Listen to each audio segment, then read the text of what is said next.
बिस्मिल्लाहिर्रहमानिर्रहीम। अस्सलाम वालेकुम viewers, welcome back to my YouTube channel. उम्मीद करती हूँ कि आप सब खैरियत से होंगे।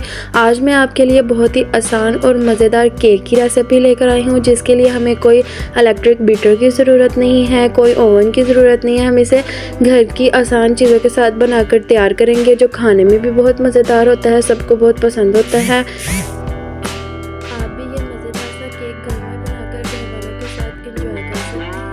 तो चलिए ये मज़ेदार सा केक बनाना शुरू करते हैं बिना देरी के।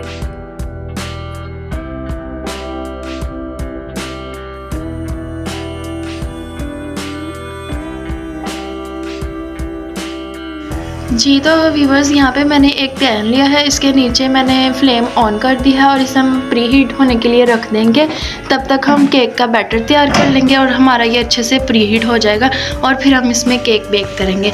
तो चलते हैं केक का बैटर बनाने की तरफ। जी तो व्यूवर्स, यहाँ पे मैंने सबसे पहले ब्लेंडर लिया है। अब हम इसमें यहाँ पे मैंने 2 अंडे लिए हैं, वो शामिल कर देंगे। बिस्मिल्लाहिर्रहमानिर्रहीम।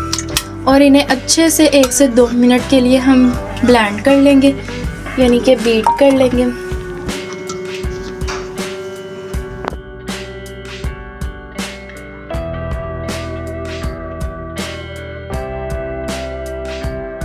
व्यूअर्स, हमारा अंडे जो हैं अच्छे से ब्लेंड हो चुके हैं 2 से 3 मिनट के लिए। अब हम इसमें चीनी डाल देंगे।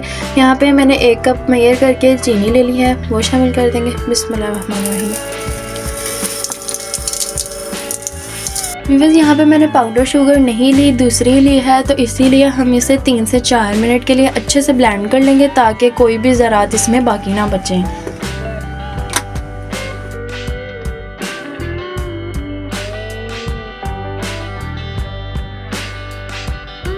जी तो व्यूअर्स, मैंने 2 से 3 मिनट के लिए चीनी को भी अच्छे तरीके से बीट कर लिया है।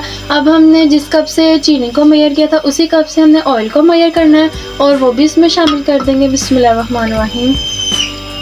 हमने सारी चीज़ें एक ही कप से मेजर करके लेनी हैं, जितनी भी केक में यूज़ होंगी। अब हम इसे भी अच्छे तरीके से 2-3 मिनट के लिए बीट कर लेंगे।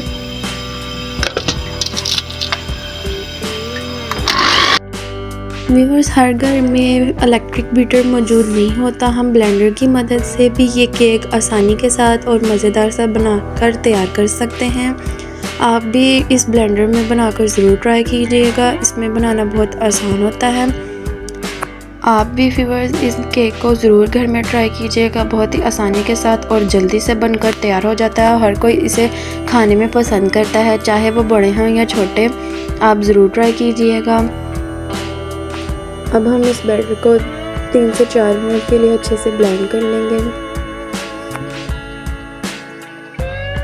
देखिए, हमारा बैटर बिल्कुल स्मूथ सा बनकर तैयार हो चुका है।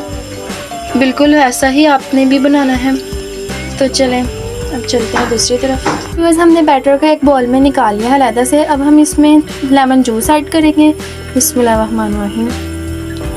और इसे अच्छे तरीके से मिक्स कर लेंगे।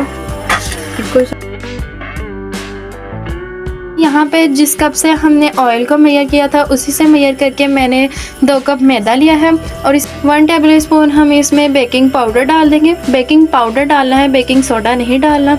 अब शामिल कर देंगे। बिस्मिल्लाहिर्रहमानिर्रहीम।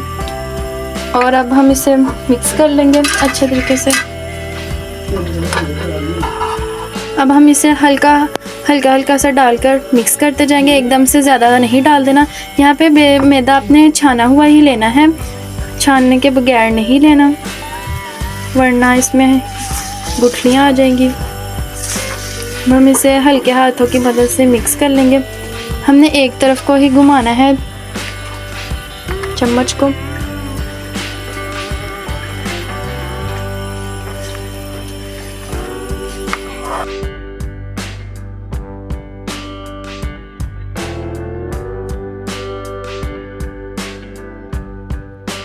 यहाँ पे हमारे अभी बैटर की कंसिस्टेंसी थोड़ी ज़्यादा गाढ़ी है। रूम टेम्परेचर दूध इसमें शामिल कर देंगे। बिस्मिल्लाहिर्रहमानिर्रहीम। थोड़ा सा हमने जो भी चीज़ें इसमें डालनी है, जैसे हमने पहले लेमन जूस डाला था, वो भी रूम टेम्परेचर में रखा हुआ डाला था। ऑयल भी रूम टेम्परेचर में रखा हुआ डालना है। केक में कोई भी चीज़ ठंडी या गर्म नहीं डालनी। हम इसे हल्के हाथों की मदद से अच्छे से मिक्स कर लेंगे।